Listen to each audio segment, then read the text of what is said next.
Hey guys, welcome to the first KState Blog report of the season. My name is Steve Berkman, I'll be your host today. And I'm Paul Harris. I'm going to tell you why Daniel Thomas does deserve to win the Heisman. I'm Cody Massler. I'm going to tell you how many wins Kansas State can earn this year. Can they go 9-3? Alright guys, K-State's got a pretty formidable non-conference slate this year. We got UCLA, we have Missouri State, we have UCF, and then we got a road game in North Texas. How would you guys rate K-State's schedule as a whole, and how would you rate the Big 12 as a whole?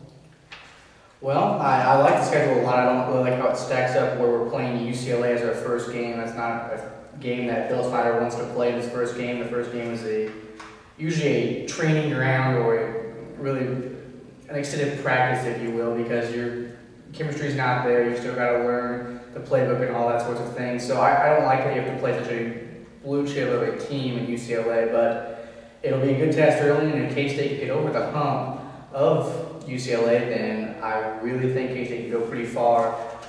The Big 12 as a whole, very good conference, but very top-heavy. You've got Nebraska, Oklahoma, and Texas in the top 10, but that's it. There's no other Big 12 teams in the top 25.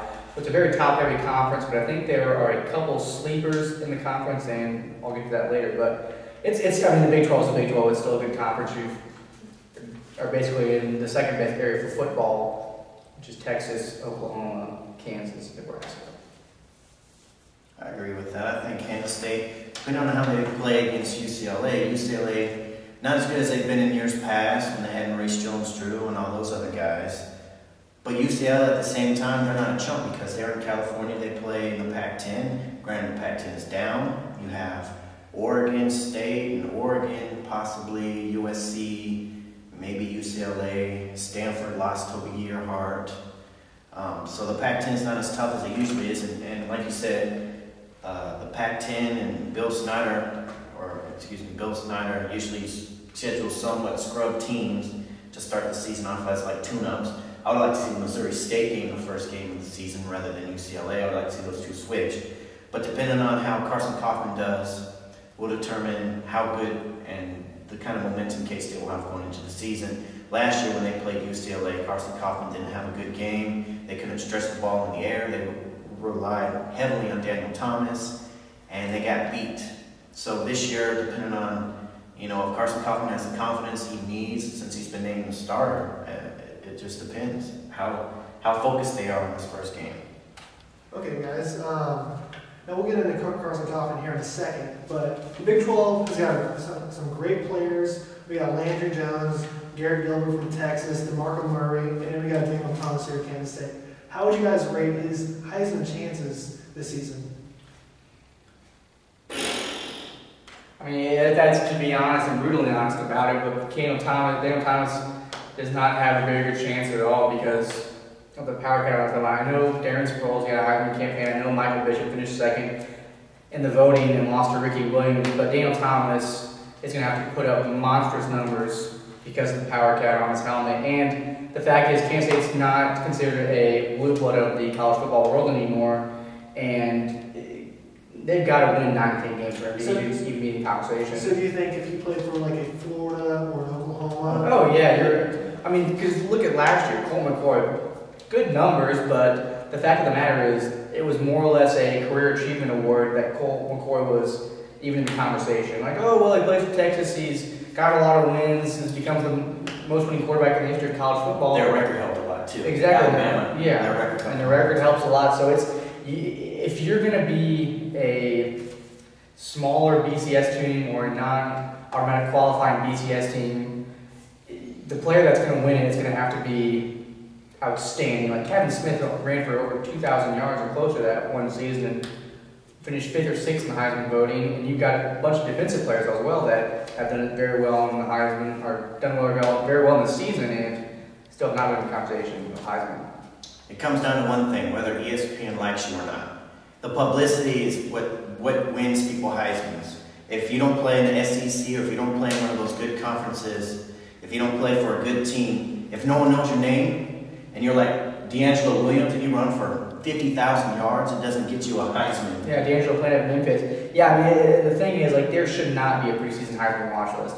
That's stupid. That is so dumb because it already puts players like Daniel Thomas, if they're not at the top of the list, at such a disadvantage because they have to climb up through so many names, and that's not fair. You should go through at least 4 to 5 weeks of the season and see how somebody's done against competition and see how well they're going to fare, because if you have a preseason Heisman watch list, those players are already given such a huge nod to win that's nearly impossible for somebody to catch up. And basically what they do is they just scratch them off the list. Yep. As one person loses a game, say Landry Jones gets hurt, well, they'll just cross him off the list and they'll go to the next guy. Mark Ingram, he has a bad game, well, they'll just cross him off the list and find someone new. Toby Gerhardt played good all season. He didn't even become part of the conversation until third to last game of the season. Yeah.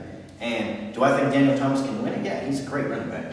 Is he going to? If he has publicity, maybe.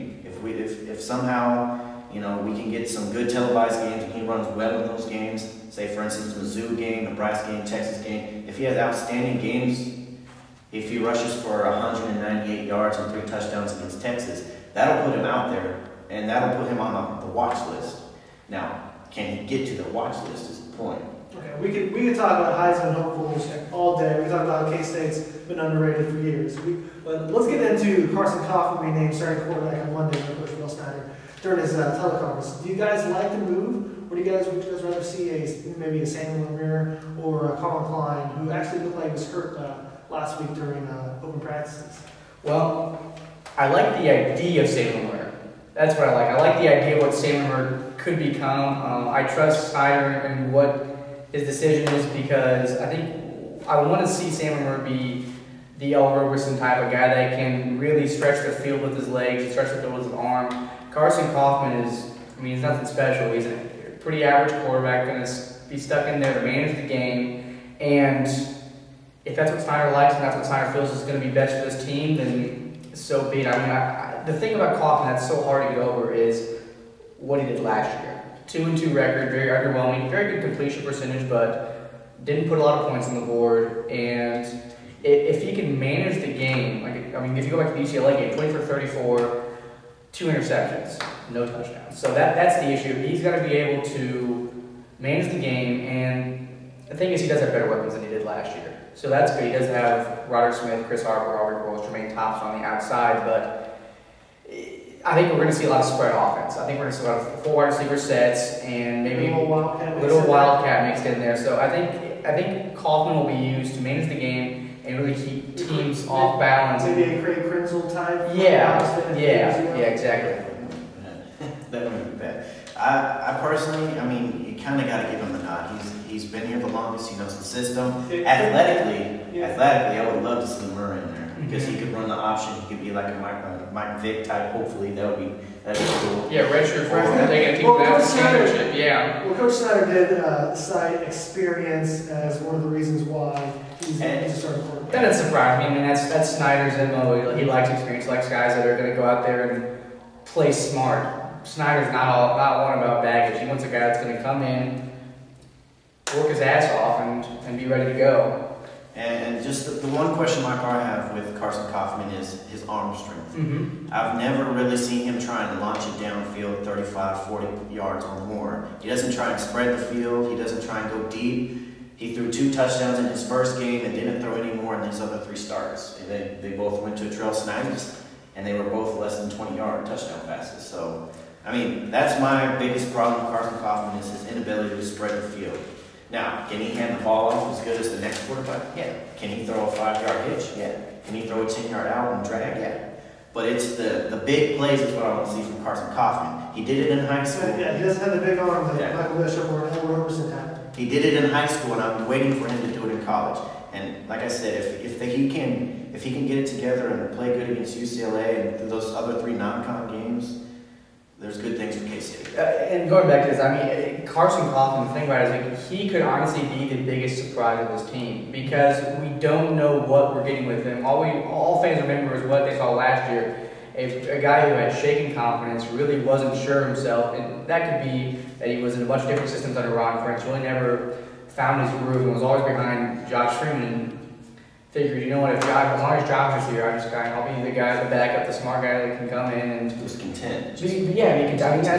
content's an okay word choice, but yeah, I mean, he was okay being the backup, and if you need to come in, he'd be able to come in and make some plays. And so that's kind of something to watch, is you can look at Carson and go, if he plays well against UCLA, you're going to see the excitement of K-State fans go through the roof, because they're going to go, holy, we got a quarterback. Yeah. Well, lots of great stuff here, guys. We're going to get more into surprise players and breakout players of the season here in part 2. We're also going to get into predictions and our preview of this Saturday's game against UCLA. You're watching the K-State Blog Report.